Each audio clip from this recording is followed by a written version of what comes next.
बिस्मिल्लाहिर्रहमानिर्रहीम। अस्सलाम वालेकुम। Second year. आज आपका chapter number 5 integration. The process of finding anti derivative of are inverse of differentiation is called integration.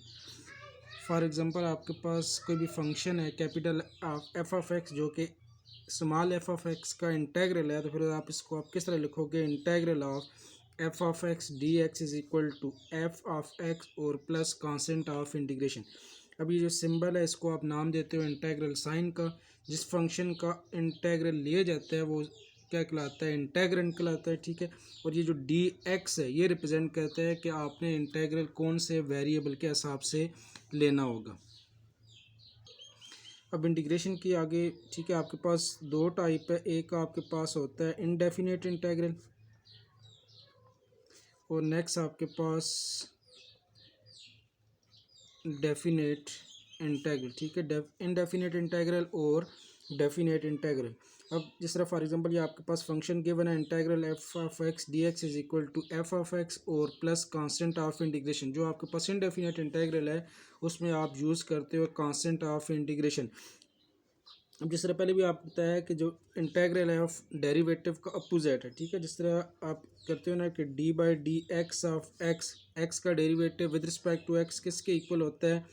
1 के equal. अब जब आप 1 का इंटेग्रल लोगे तो आपके पास वैल्यू क्या आएगी? एक्स आएगी। मतलब ये रिवर्स प्रोसेस है डेरिवेटिव का। इसी तरह जब आप 1 का इंटेग्रल लोगे तो आपके पास क्या आ जाएगा? एक्स और प्लस कांस्टेंट ऑफ इंटीग्रेशन। इसी तरह D by D x of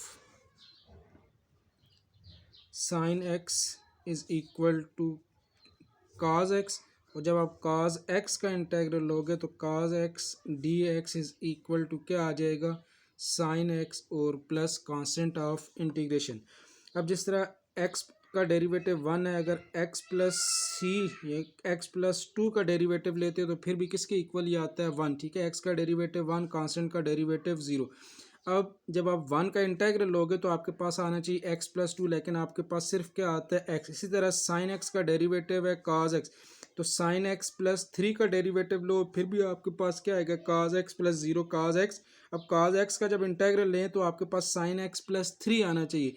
अब क्या ये जिस फंक्शन का डेरिवेटिव, ठीक है, जिस फंक्शन का आप इंटेग्रल ले रहे हो, ठीक है, क्या वो जिस फंक्शन का डेरिवेटिव है उसके साथ कोई भी कांस्टेंट था या नहीं? उस चीज़ को ख़त्म करने के लिए आप फिर क्या यूज़ करते हो? Constant of integration. तो ये आपके पास जो इनडेफिनेट इंटेग्रल है थ्रू आउट, उसमें आपने जब किसी भी फंक्शन का इंटेग्रल लेना है तो साथ में कांस्टेंट ऑफ इंटीग्रेशन लाजमी लिखना है।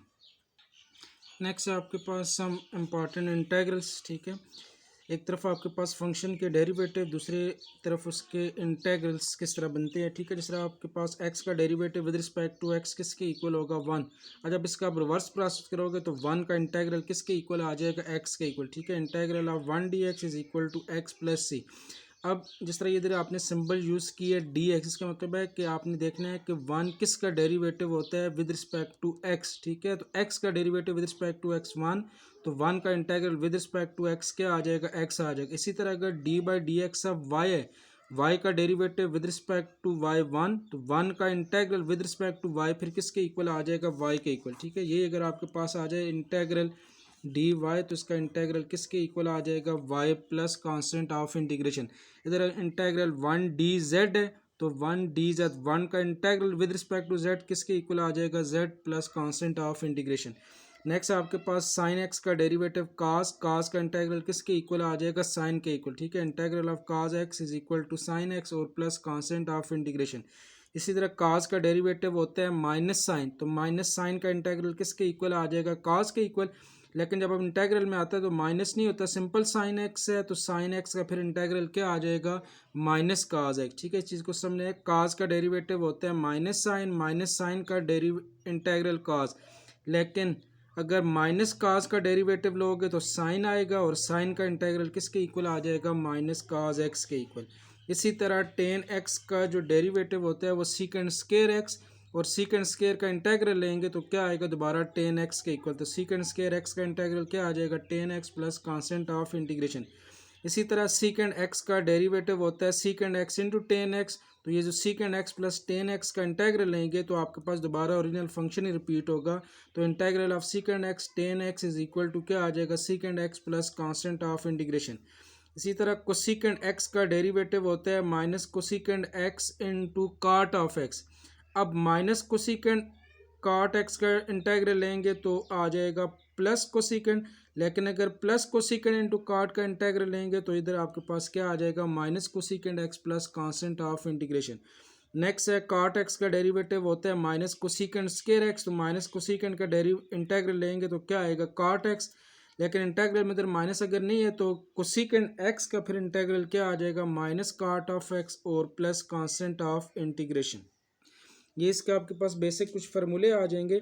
अब इसमें एक चीज़ याद रखनी है कि आपको इंटेग्रल तब भी क्लियर होंगे जब आपको डेरिवेटिव के जो सारे फार्मूले हैं वो आपको क्लियर हैं तब।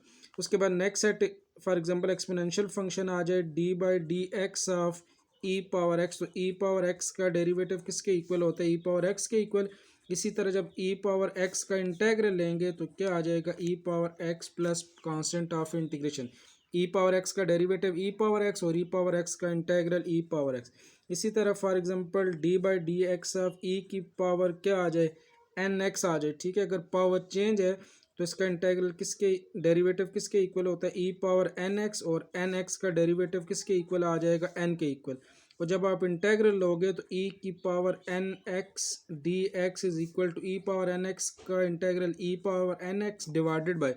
अब डेरिवेटिव में एक चीज़ याद रखनी है कि जिधर आप इनर फंक्शन का डेरिवेटिव मल्टीप्लाई करते हो इंटेग्रल में, उसका डेरिवेटिव क्या हो जाएगा, डिवाइड हो जाएगा।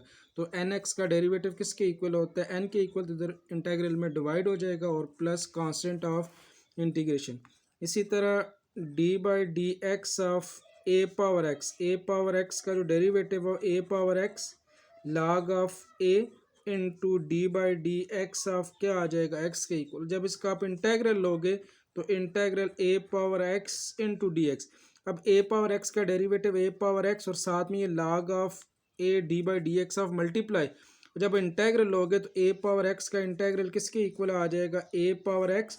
डेरिवेटिव में जो चीज़ें मल्टीप्लाई होती है इंटेग्रल में वही वैल्यूज क्या हो जाएंगी, डिवाइड हो जाएंगी, log of A D by D x of x और प्लस क्या आ जाएगा, कांस्टेंट ऑफ इंटीग्रेशन, ठीक है। इधर ए पावर एक्स है, ए की पावर 3x भी हो सकती है अप टू सो ऑन। इसी तरह D by D x of log of x का डेरिवेटिव किसके इक्वल होता है, 1/x के इक्वल। इसी तरह जो 1/x का आप इंटेग्रल लोगे तो वो किसके इक्वल आ जाएगा, log of x plus constant of integration.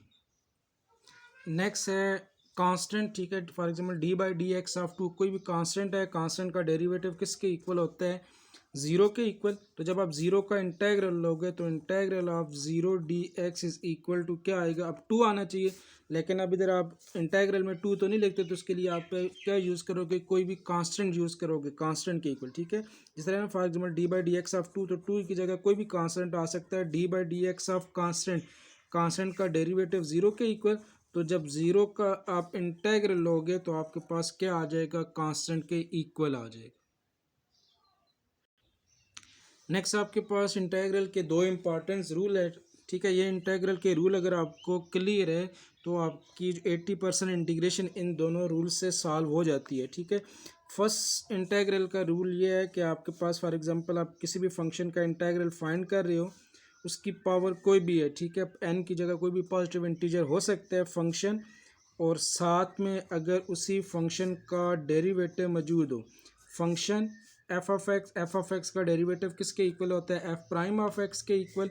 तो इसका इंटेग्रल किसके इक्वल आ जाएगा, फंक्शन की पावर, ठीक है। इधर एन है तो फंक्शन की पावर +1 डिवाइडेड बाय पावर +1 और प्लस कांस्टेंट ऑफ इंटीग्रेशन। लेकिन कंडीशन ये है कि जो एन है ये आपके पास क्या होना चाहिए, -1 नहीं होना चाहिए, ठीक है। -1 के अलावा कोई भी वैल्यू हो सकती है, 1 2 3 up to so on, -2 -3 up to so on, लेकिन -1 नहीं होना चाहिए। तो पहला रूल है कि फंक्शन साथ में अगर फंक्शन का डेरिवेटिव मौजूद है तो इंटेग्रल किसके इक्वल आ जाएगा, फंक्शन की power +1 divided by power +1 plus constant of integration, ठीक है। फॉर एग्जांपल आपके पास है x इंटू डी एक्स। अब एक्स की पावर इधर 1 2 3 अप टू 1 कोई भी हो सकती है। एक्स का derivative with respect to x किसके इक्वल होता है, 1 के इक्वल। तो इधर आप साथ 1 लिख सकते हो, ठीक है। तो एक्स का इंटेग्रल किसके इक्वल होगा, फंक्शन साथ में उसका डेरिवेटिव मौजूद है, तो इंटेग्रल क्या होगा, फंक्शन की जो पावर है 1, इसमें 1 आपने ऐड कर देना है, डिवाइडेड बाय 1 + 1 और प्लस कांस्टेंट ऑफ इंटीग्रेशन। तो इंटेग्रल किसके इक्वल आ जाएगा, एक्स के divided bye 2 plus constant of integration. इसी तरह फॉर एग्जांपल आपके पास है काज x multiply by minus sine x into D x. For example अगर काज एक्स की पावर 5 है। अब इसमें जो फर्स्ट रूल है, इसमें पावर आपने नहीं देखनी, पावर सिर्फ यह है कि -1 नहीं होनी चाहिए, इसके अलावा कोई भी पावर हो सकती है। पावर, अब काज एक्स पावर 5 का डेरिवेटिव नहीं देखना, बल्कि आपने काज एक्स का डेरिवेटिव, पावर कोई भी हो सकती है, पावर के जो अंदर फंक्शन उसका अगर आगे डेरिवेटिव मौजूद है, काज एक्स का डेरिवेटिव क्या होता है, माइनस साइन एक्स, फंक्शन साथ में उसका डेरिवेटिव मौजूद है, तो इसका इंटेग्रल किसके इक्वल होगा, फंक्शन की जो भी पावर है, ठीक है, +1 डिवाइडेड बाय पावर +1 और प्लस क्या आ जाएगा, कांस्टेंट ऑफ इंटीग्रेशन। ये इसका फर्स्ट रूल आ जाएगा कि फंक्शन का साथ में अगर डेरिवेटिव मौजूद है तो उसका इंटेग्रल क्या होगा, फंक्शन की power +1 divided by power +1 plus constant of integration. Next integral का दूसरा रूल है कि डिनोमिनेटर में फंक्शन और नॉमिनेटर में उसका कंप्लीट डेरिवेटिव मौजूद हो, तो उसका इंटेग्रल किसके इक्वल होता है, लॉग ऑफ डिनोमिनेटर और plus constant of integration. For example आपके पास डिनोमिनेटर में फंक्शन गिवन है एफ ऑफ एक्स का डेरिवेटिव क्या होता है, एफ प्राइम ऑफ एक्स। तो इसका इंटेग्रल किसके इक्वल आ जाएगा, लॉग ऑफ डिनोमिनेटर या log of function plus constant of integration, ठीक है। फॉर एग्जांपल आपके पास है 1/x इंटू डी एक्स। अब x का derivative with respect to x, 1 function ऊपर डेरिवेटिव, तो इसका इंटेग्रल किसके इक्वल आएगा, log of denominator log of x और प्लस कांस्टेंट ऑफ इंटीग्रेशन। अगर इसी तरह आ जाए for example 1/x² into D x. अब जो फर्स्ट रूल था उसमें आप पावर नहीं देखते थे, पावर नेगेटिव है, पॉजिटिव है, ग्रेटर है, स्मॉलर है, कोई भी। लेकिन जो सेकंड रूल है उसमें डिनोमिनेटर का ऊपर कंप्लीट डेरिवेटिव होना चाहिए। तो x² का डेरिवेटिव होता है 2x, ऊपर 1 है, तो ये ऊपर इसका डेरिवेटिव नहीं बन सकता, तो फिर इस पे आप ये सेकंड रूल अप्लाई नहीं कर सकते। इसी तरह फॉर एग्जांपल आपके पास गिवन है sine x cos x dx, ठीक है। Integral of cos x divided by sin x। sin x का डेरिवेटिव किसके इक्वल होता है, cos x के इक्वल, फंक्शन ऊपर डेरिवेटिव मौजूद है, तो इसका इंटेग्रल किसके इक्वल होगा, log of denominator log of sin x और प्लस कांस्टेंट ऑफ इंटीग्रेशन। अब जिस तरह ये था कि आपके पास 1/x², अगर ये 1/x² के बजाय आपके पास होता है x divided by x² into D x. अब x² का डेरिवेटिव क्या होता है, 2x, ऊपर x मौजूद है, सिर्फ कांस्टेंट नहीं है, तो कांस्टेंट के साथ इसको आप मल्टीप्लाई डिवाइड करके इसका ऊपर डेरिवेटिव बना सकते हो। तो x² का डेरिवेटिव 2x ऊपर बन गया, फंक्शन ऊपर डेरिवेटिव, तो ये 1/2 बाहर उसी तरह रहेगा, फंक्शन ऊपर डेरिवेटिव है, तो क्या आएगा, log of denominator log of x² और plus constant of integration. Simple ये कि इसका जो सेकंड रूल है कि अगर डिनोमिनेटर में फंक्शन और नॉमिनेटर में उसका कंप्लीट डेरिवेटिव मौजूद है, तो उसका इंटेग्रल क्या होगा, log ऑफ डिनोमिनेटर और plus constant of integration. Next आपके पास एक्सरसाइज है, exercise 5.1, evaluate the following integral. First part है integral of x4 + 3x² -7 into D x.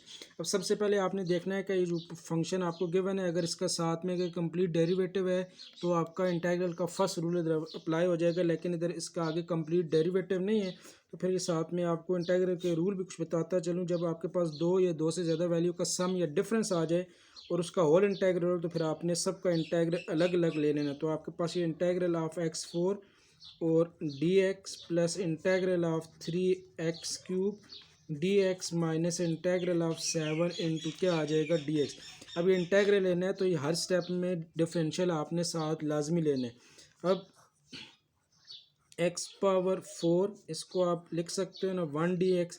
अब ये फंक्शन के साथ कांस्टेंट आ गया, कांस्टेंट इंटेग्रल से बाहर, x⁴ इंटू 1 dx -7 बाहर आ जाएगा, बाकी तो सिर्फ क्या बच जाएगा, 1 dx बच जाएगा। अब x पावर नहीं देखनी, पावर के अंदर जो फंक्शन है उसका देखना है कि साथ में डेरिवेटिव मौजूद है या नहीं। फंक्शन x है, x का derivative with respect to x किसके इक्वल होता है, 1, फंक्शन साथ में डेरिवेटिव। तो इंटेग्रल का जो फर्स्ट रूल था कि फंक्शन साथ में अगर फंक्शन का डेरिवेटिव मौजूद है तो इसका इंटेग्रल किसके इक्वल होगा, फंक्शन की पावर +1 डिवाइडेड बाय पावर +1 और प्लस क्या आ जाएगा, कांस्टेंट ऑफ इंटीग्रेशन। अब एक्स का डेरिवेटिव आगे मौजूद है तो एक्स पावर 4 का इंटेग्रल किसके इक्वल आ जाएगा, 4+1 divided by 4+1 plus constant of integration +3 into x cube है। पावर के जो अंदर जो फंक्शन है एक्स उसका आगे डेरिवेटिव मौजूद है तो इंटेग्रल किसके इक्वल होगा, फंक्शन की पावर +1 डिवाइडेड बाय पावर +1 -7। अब 1 का integral with respect to x, ठीक है, एक्स का डेरिवेटिव 1 तो 1 का इंटेग्रल फिर किसके इक्वल आ जाएगा, एक्स के इक्वल आ जाएगा और प्लस कांस्टेंट ऑफ इंटीग्रेशन। बाज़ दफ़ा ये आपके इंटेग्रल भूल जाते हो कि इंटेग्रल डी एक्स आ गया, integral d y, integral d z, इनके इंटेग्रल किसके इक्वल होंगे। तो एक चीज़ याद रखनी है कि ये इंटेग्रल और डिफरेंशियल, ठीक है, ये दोनों आपस में अपोजिट होते हैं किस्म के, तो ये दोनों किस्म के कैंसिल, बाकी इधर क्या बच जाएगा, इसका इंटेग्रल एक्स, इधर डिफरेंशियल इंटेग्रल ये भी कैंसिल, किसके इक्वल आ जाएगा, इसका इंटेग्रल वाई के इक्वल। अगर इंटेग्रल ऑफ डी जेड है तो डिफरेंशियल इंटेग्रल कैंसिल, तो इंटेग्रल किसके इक्वल आ जाएगा, जेड के इक्वल। लेकिन यह कि इनके जो कोफिशिएंट है वो क्या होना चाहिए, 1 होना चाहिए। अब ये x की पावर 4+1 तो क्या आ जाएगा, x पावर 5/5 प्लस 3 x की power 4 divided by 4 -7x। Constant c plus c और प्लस c किसके इक्वल आ जाएगा, 3c के इक्वल आ जाएगा। तो x power 5 divided by 5 plus 3x power 4/4 -7x। अब 3 भी कांस्टेंट है, c भी क्या है कांस्टेंट, जब दोनों मल्टीप्लाई होंगे तो आपके पास रिजल्ट फिर भी क्या आएगा, कांस्टेंट ही आएगा। तो इसको आप फिर किसी और कांस्टेंट से रिप्लेस कर सकते हो, ठीक है। तो यही आपके पास रिक्वायर्ड फंक्शन का इंटेग्रल। अब क्वेश्चन का एक और हिस्सा ये भी था कि आपने ये अपने आंसर जो है चेक करना है कि आंसर इसका आपका ठीक है या गलत। तो आपने आंसर वेरीफाई करने के लिए, ठीक है, जिस फंक्शन का आपने इंटेग्रल लिए है, अब इंटेग्रल का अपोजिट क्या होता है, डेरिवेटिव। आपने इसका डेरिवेटिव लेना है तो आपके पास दोबारा ओरिजिनल फंक्शन ही आना चाहिए, ठीक है। डेरिवेटिव चैप्टर नंबर 2 में आपने कंप्लीट पढ़े हुए हैं, ठीक है। मैं इसको सिंपल हल कर दूंगा। ये 1/5 x 5 का डेरिवेटिव किसके इक्वल आ जाएगा, 5x पावर 4 पावर रूल लग जाएगा। 3/4 x 4 का डेरिवेटिव किसके इक्वल होता है, 4x³ -7x का डेरिवेटिव किसके इक्वल आ जाएगा, 7 इंटू 1 और कांस्टेंट का डेरिवेटिव 0।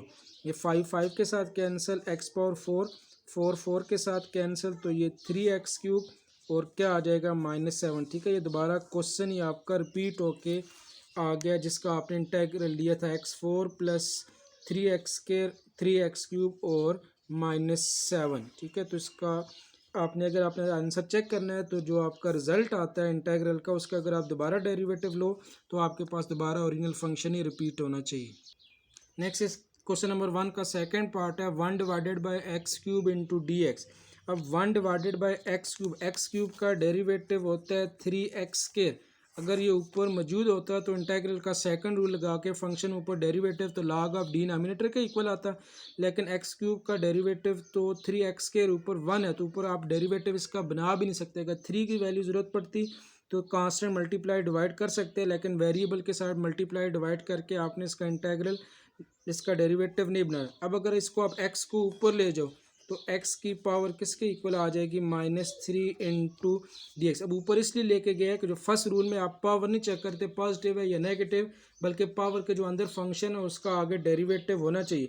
अब x का derivative with respect to x 1 होता है तो फंक्शन साथ में डेरिवेटिव मौजूद है, तो इंटेग्रल के फर्स्ट रूल के तहत इसका इंटेग्रल किसके इक्वल आ जाएगा, फंक्शन की पावर +1 डिवाइडेड बाय पावर +1 और प्लस कांस्टेंट ऑफ इंटीग्रेशन, ठीक है। पावर गिवन है -3 plus 1 divided by -3 plus 1 plus constant of integration, तो क्या आ जाएगा, x की power -2 divided by -2 plus constant of integration. अभी x की पावर -2 इसको डिनोमिनेटर में ले आए, 1 डिवाइडेड बाय -2x² और प्लस क्या आ जाएगा, कांस्टेंट ऑफ इंटीग्रेशन, ठीक है। माइनस को नॉमिनेटर में भी लिख सकते हैं, अगर नहीं तो ये भी आपके पास इसका आंसर आ जाएगा 1 divided bye -2x² plus constant of integration.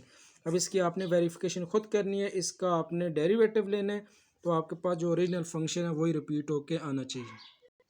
Next इसका डी पार्ट है 1 + 3t multiply by t³ into d t. अब आपने देखना है कि क्या ये जो दो वैल्यू का प्रोडक्ट है एक दूसरे के डेरिवेटिव है या नहीं। 1 का डेरिवेटिव 0, 3t का डेरिवेटिव होता है 3, तो 1 + 3t का डेरिवेटिव 3, आगे टी क्यूब है। अगर टी क्यूब को फर्स्ट फंक्शन लेट करते हो तो टी क्यूब का डेरिवेटिव होता है 3t²। इधर 1 प्लस क्या है 3t, तो एक दूसरे के डेरिवेटिव नहीं बन रहे, तो फिर इसको आपने सॉल्व किस तरह करना है, तो टी क्यूब को अंदर मल्टीप्लाई कर लो। टी क्यूब 1 के साथ मल्टीप्लाई होगा तो T cube plus T cube multiply होगा 3t के साथ, तो 3t⁴ इंटू क्या आ जाएगा dt। अभी दो वैल्यू का सम आ गया, तो सम रूल के तहत आपने दोनों का इंटेग्रल अलग से ले लेना है। तो T cube into d T plus integral of 3t⁴ into क्या आ जाएगा dt आ जाएगा। अब टी क्यूब, तो इसको आप t⁻³ इंटू 1 dt लिख सकते हो, ये +3 इंटेग्रल से बाहर t⁻4 इंटू 1 dt भी लिख सकते हो। अब जिस तरह t आ गया, t का derivative with respect to t क्या होता है 1, ठीक है। तो फंक्शन आगे डेरिवेटिव मौजूद है, तो इंटेग्रल किसके इक्वल होगा, फंक्शन की power +1, 3 + 1 divided by 3 + 1 +3 into t4 है। अब पावर तो नहीं बल्कि पावर के अंदर फंक्शन आपने देखना है, उसका आगे डेरिवेटिव होना चाहिए। तो t का derivative with respect to t1 function आगे डेरिवेटिव, तो इंटेग्रल किसके इक्वल आ जाएगा t⁻4 + 1 डिवाइडेड बाई 4 + 1 और प्लस ओवरऑल आपने एक ही दफ़ा कांस्टेंट ऑफ इंटीग्रेशन यूज़ कर लेना है। अब ये वैल्यू आ जाएगी t⁻4 divided by 4 plus 3t⁻5 divided by 5 और plus constant of integration. Next इसका ई पार्ट है integral of t² - 1 whole square into d t. अब पावर के जो अंदर फंक्शन है उसका देखना है कि आगे डेरिवेटिव मौजूद है, यानी t² का डेरिवेटिव होता है 2t - 1 का डेरिवेटिव 0, तो पूरे फंक्शन का डेरिवेटिव 2 इंटू टी, तो आगे मौजूद नहीं है। अगर सिर्फ t मौजूद होता है फिर 2 के साथ मल्टीप्लाई डिवाइड करके इसका डेरिवेटिव बना सकते थे, लेकिन वेरिएबल मल्टीप्लाई डिवाइड आप नहीं कर सकते क्योंकि इसका डेरिवेटिव होता है 2t के इक्वल। फिर इसका मेथड क्या होगा कि आपने इसका स्क्वायर ओपन कर देना, तो a - b का होल स्क्वायर, a स्क्वायर करेंगे तो t² का स्क्वायर t4 प्लस b का स्क्वायर 1 - 2ab, तो क्या आ जाएगा -2t² इंटू होल इंटेग्रल आ जाएगा। अब ये दो तीन वैल्यू का सम डिफरेंस आ गया है, ठीक है। इंटेग्रल के रूल के तहत सबका इंटेग्रल अलग से ले लें, t4 dt plus 1 dt -2 integral से बाहर हो जाएगा और t² इंटू क्या आ जाएगा dt के इक्वल। तो इसको आप लिख सकते हो ना t⁻4 into 1 dt plus 1 dt -2 into T का स्क्वायर इंटू 1 dt आ जाएगा। अब t का derivative with respect to t1 function आ गया डेरिवेटिव, तो इंटेग्रल किसके इक्वल आएगा, फंक्शन की पावर +1 डिवाइडेड बाय पावर +1, उसके बाद 1, ठीक है। t का derivative with respect to t1, तो 1 का इंटेग्रल फिर किसके इक्वल आ जाएगा, t के इक्वल -2t फंक्शन आ गया डेरिवेटिव, तो इसका इंटेग्रल किसके इक्वल आ जाएगा t की पावर +1 डिवाइडेड बाय पावर +1 और प्लस कांस्टेंट ऑफ इंटीग्रेशन, तो t की power 5 divided by 5 plus t -2 cube divided by 3 और प्लस क्या आ जाएगा कांस्टेंट ऑफ इंटीग्रेशन। अब नेक्स्ट इसका पार्ट है part integral of x³ + 1 divided by x³ dx। अब ये डिनोमिनेटर में जो फंक्शन है x³, इसका डेरिवेटिव होता है 3x के, तो ऊपर मौजूद नहीं, अगर इसको ऊपर ले जाओ फिर भी 60 डेरिवेटिव नहीं बन सकता, तो फिर इसको आपने किस तरह हल करना है, इसको आप फ्रैक्शन ख़त्म करो तो ये x³ दोनों के नीचे अलग अलग डिवाइड हो जाएगा, x³ divided by x³ plus 1 divided by x³ into क्या आ जाएगा dx आ जाएगा। तो integral of 1 + 1 by x³ into dx। अभी दो वैल्यू का सम आ गया, दोनों का इंटेग्रल अलग अलग से लेना है, तो 1 का integral 1 dx plus integral of 1 by x³ into क्या आ जाएगा dx के इक्वल। 1 का integral with respect to x क्या आ जाएगा, x आ जाएगा, ठीक है। x का डेरिवेटिव होता है 1 का इंटेग्रल x के इक्वल। अब x³ का डेरिवेटिव होता है 3x के, तो ऊपर 1 है, तो इसको अगर ऊपर ले जाओ तो x की पावर क्या आ जाएगी -3 इंटू 1 dx भी लिख सकते हैं। तो x प्लस फंक्शन आगे डेरिवेटिव है, तो इंटेग्रल किसके इक्वल होगा, फंक्शन की पावर +1 डिवाइडेड बाय पावर +1 और प्लस कांस्टेंट ऑफ इंटीग्रेशन, तो आपके पास रिजल्ट आ जाएगा x प्लस एक्स की power -2 divided by -2 plus constant of integration, या इसको आप x plus minus -1 divided by इधर बाकी क्या बचेगा 2x² को डिनोमिनेटर में लेके आएंगे तो ये पावर +2 हो जाएगी और plus constant of integration. Next question number 2, evaluate the following integral by the method of substitution. ठीक है, इससे पहले आपने जो क्वेश्चन नंबर 1 हल किया था वो आपने डायरेक्ट इंटीग्रेट किया था, लेकिन क्वेश्चन नंबर 2 में वो कहता है कि आपने इनको इंटीग्रेट तो करना है लेकिन आपने सब्स्टिट्यूशन मेथड से हल करना है। अब सब्स्टिट्यूशन का मेथड ये होगा कि जो भी आपको फंक्शन गिवन होगा उसको आपने किसी भी सिंगल वेरिएबल से रिप्लेस करना है। ठीक है, फॉर एग्जाम्पल सर आपको गिवन है 3x + 4। ठीक है, इसकी जगह आप फॉर एग्जाम्पल कोई भी वेरिएबल लेट कर लो, 3x + 4 को आपने लेट कर लिया किसके इक्वल, u के इक्वल। अब जब आप इस फंक्शन में वैल्यू पुट करोगे तो ये u की पावर क्या हो जाएगी 8। अब u पावर 8 साथ में अगर dx है तो फिर इसको आप इंटीग्रेट नहीं कर सकते क्योंकि ये जो dx है अब इसको भी आपने किस में कन्वर्ट करना है, du में। जिस वेरिएबल से आप सब्स्टिट्यूट करोगे, फॉर एग्जांपल u लेट करते हो तो dx को du में कन्वर्ट करना है। अगर इधर आप z लेट करते हो तो dx को फिर आपने कन्वर्ट करना है किस में, dz में। अब उसका मेथड क्या होता है कि एक तो यह है कि आप इसके दोनों तरफ with respect to x derivative ले लो या सब्स्टिट्यूट या इधर आप डिफरेंशियल भी ले सकते हो। जिस तरह आपके पास गिवन है 3x + 4 = u, दोनों तरफ with respect to x derivative लोगे तो d/dx of 3x + 4 = d/dx of क्या आ जाएगा, u आ जाएगा। 3x का डेरिवेटिव होता है 3, 4 का डेरिवेटिव 0 और u का डेरिवेटिव किसके इक्वल आ जाएगा, du/dx। क्रॉस मल्टीप्लाई करते हैं तो ये क्या आ जाएगा 3dx = du। आपको वैल्यू चाहिए थी सिर्फ dx की, इधर से dx किसके इक्वल आ जाएगा, dx =du/3। इसका मतलब है कि 3x + 4 को अगर आप u सेलेक्ट करोगे तो ये dx है ये आपका रिप्लेस हो जाएगा किससे, du/3 से। ये तो डेरिवेटिव है, लेकिन बाज़ दफ़ा अगर आप डेरिवेटिव नहीं लेना चाहते हो तो फिर आप डिफरेंशियल भी ले सकते हो। डिफरेंशियल के लिए आपने क्या करना होता है, सिंपल डी की सिंबल यूज़ करनी है। ठीक है, दोनों तरफ डिफरेंशियल हो गए। अब इसके डिफरेंशियल के जो मेथड्स है, ठीक है, बिल्कुल उसी तरह आप डिफरेंशियल लेते हो जिस तरह आप डेरिवेटिव, लेकिन थोड़ा सा डिफरेंस इसमें आ जाएगा। अब 3, अब x का derivative with respect to x जब लेते हो तो 1, लेकिन जब डिफरेंशियल लोगे तो x का डिफरेंशियल किसके इक्वल आ जाएगा, dx के इक्वल। 4 है कांस्टेंट का डिफरेंशियल या डेरिवेटिव 0 ही होता है, और u का डिफरेंशियल किसके इक्वल आ जाएगा, du। तो ये क्या बन जाएगा 3dx = du। वैल्यू आपको dx की चाहिए थी तो dx = du डिवाइडेड बाय क्या आ जाएगा 3 के इक्वल। दोनों सूरतों में dx की वैल्यू सेम आएगी। ठीक है, डेरिवेटिव लेना चाहते हो फिर भी ठीक है, डिफरेंशियल अगर लेना चाहते हो आप फिर भी ठीक है। तो इसमें एक चीज़ याद रखनी है, जिस तरह आपके पास है ना डिफरेंशियल ऑफ x² और डेरिवेटिव ऑफ x²। अब जब डिफरेंशियल ऑफ x² लोगे स्टार्ट में उसी तरह पावर रूल लगेगा, 2x की power 2 - 1 into d/dx of x होता है। इधर डिफरेंशियल ऑफ क्या हो जाएगा x, तो x² का डिफरेंशियल आता है 2x dx, लेकिन x² का जब डेरिवेटिव लेते हो तो इधर भी पावर रूल लगेगा, 2x की पावर 2 - 1 और डेरिवेटिव ऑफ इनर फंक्शन तो d/dx ऑफ क्या आ जाएगा, x आ जाएगा। तो 2x और x का derivative with respect to x किसके इक्वल आ जाएगा, 1 के इक्वल। सिंपल ये है कि जब आप x का derivative with respect to x लेते हो 1, लेकिन जब x का डिफरेंशियल लोगे तो किसके इक्वल आ जाएगा, dx के इक्वल। इसी तरह u का derivative with respect to u1, u का जब डिफरेंशियल लोगे तो क्या आ जाएगा, du के इक्वल आ जाएगा। अब ये जो क्वेश्चन आपको गिवन था 3x + 4 होल पावर 8 dx, ठीक है, इसको आपने सॉल्व तो करना है, लेकिन मेथड आपने कौन सा यूज़ करना है, सब्स्टिट्यूशन मेथड। तो उसके लिए आपने 3x + 4 को लेट कर लिया u के इक्वल। नेक्स्ट dx की वैल्यू चाहिए, दोनों तरफ डिफरेंशियल लेंगे तो differential of 3x + 4 = differential of u। 3x का डिफरेंशियल 3, x का डिफरेंशियल dx, कांस्टेंट का डिफरेंशियल क्या आ जाएगा 0 = du।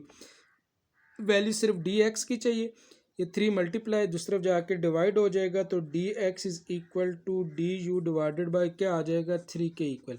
अभी जो इक्वेशन नंबर 1 थी जिसके लिए आपने सब्स्टिट्यूशन की उसमें वैल्यूज पुट कर लो तो इंटेग्रल ऑफ 3x + 4 की जगह क्या आ जाएगा u की पावर 8, और ये dx है इसकी वैल्यू किसके इक्वल आ जाएगी, du डिवाइडेड बाय 3 के इक्वल। अब ये जो 1/3 है डिवीजन में 3 तो कांस्टेंट इंटीग्रल से बाहर आ जाएगा।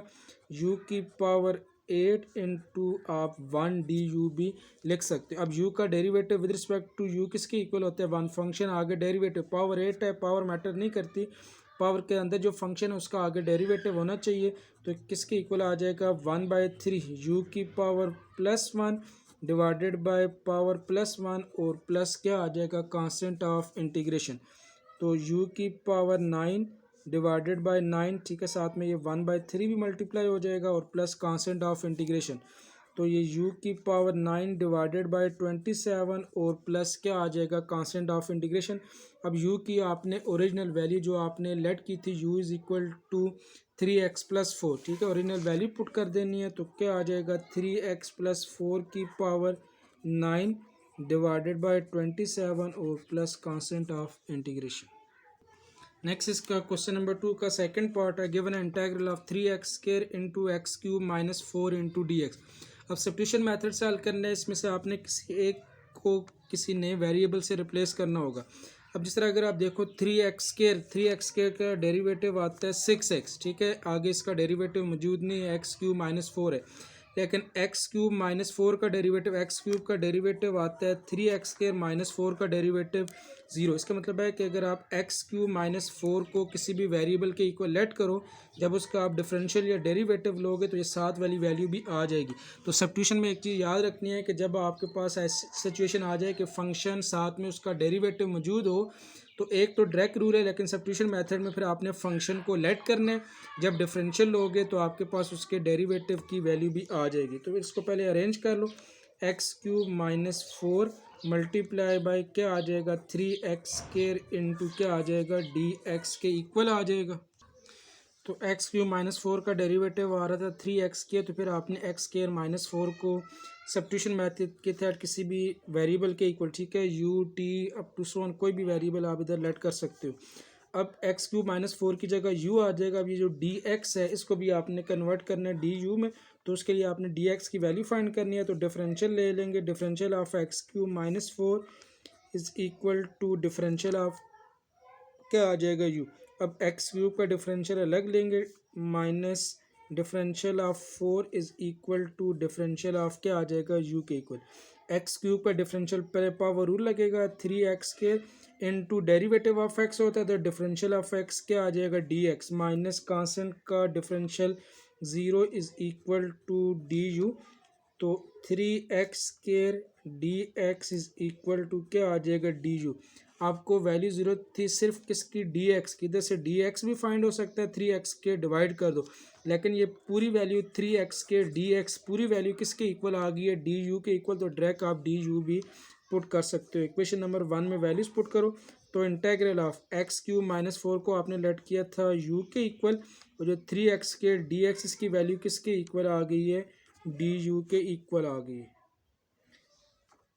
इसको आप इस तरह भी लिख सकते हो u की पावर 1 इंटू 1 du। अब u का derivative with respect to u 1 के इक्वल, फंक्शन आगे डेरिवेटिव, तो इंटीग्रल किसके इक्वल होगा फंक्शन की जो पावर है +1 डिवाइडेड बाय पावर +1 और प्लस आ जाएगा कांस्टेंट ऑफ इंटीग्रेशन।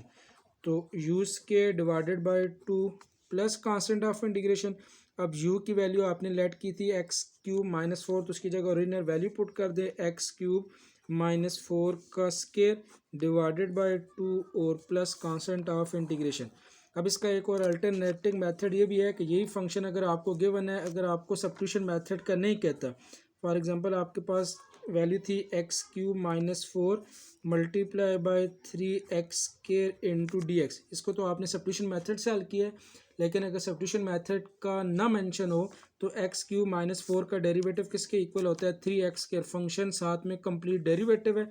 तो इंटीग्रल किसके इक्वल होगा फंक्शन की पावर +1, तो इसकी पावर 1 है तो 1 + 1 2 डिवाइडेड बाय 1 + 1 2 और प्लस कांस्टेंट ऑफ इंटीग्रेशन, ठीक है, यही वैल्यू आपके पास आ जाएगी x³ -4 का स्क्वायर डिवाइडेड बाय 2 के इक्वल आ जाएगी।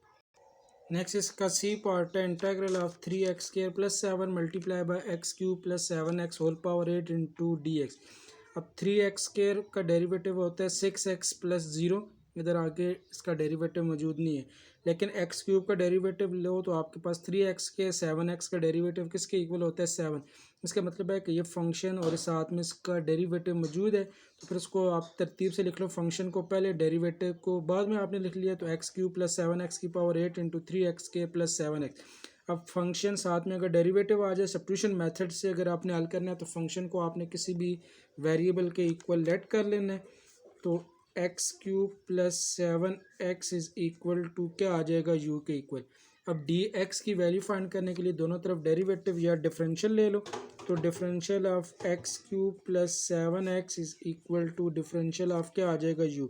अब एक्स क्यूब का डिफरेंशियल पावर रूल लगेगा तो 3x square into differential of x plus 7 into X का differential D x is equal to क्या आ जाएगा डी यू के इक्वल। ठीक है, अब ये जो एक्स क्यूब है इस पर पावर रूल लगा है 3x की power 3 minus 1 into derivative of x होता है डेरिवेटिव में, तो डिफरेंशियल में डिफरेंशियल ऑफ क्या आ जाएगा एक्स, दोनों में से ये डी एक्स कामन तो क्या आ जाएगा 3x के plus 7 D x is equal to d u. इसका मतलब है कि एक्स क्यू प्लस 7x को अगर आप u के इक्वल ऐड करते हो तो ये 3x square plus 7 D x की वैल्यू किसके इक्वल आ जाएगी, डी यू के इक्वल आ जाएगी। तो फंक्शन में वैल्यूज पुट कर लो, तो equation 1 imply that x cube plus 7x की जगह आ जाएगा u की पावर 8 और 3x square plus 7 D x किसके इक्वल आ जाएगा, डी यू के इक्वल। अब u का derivative with respect to u1 function आ गया डेरिवेटिव, तो इंटीग्रल किसके इक्वल होगा, फंक्शन की power plus 1 divided by power plus 1 और प्लस कांस्टेंट ऑफ इंटीग्रेशन, इधर से u पावर 9 डिवाइडेड बाय 9 और प्लस क्या आ जाएगा कांस्टेंट ऑफ इंटीग्रेशन। u की जगह दोबारा ओरिजिनल वैल्यू पुट कर ले, u आपने लेट किया था एक्स क्यूब प्लस 7x के इक्वल, तो क्या आ जाएगा एक्स क्यूब प्लस 7x की पावर 9 डिवाइडेड बाय 9 और plus constant of integration. Next इसका डी पार्ट है integral of 3x square minus 7 divided by x cube minus 7x whole power 4।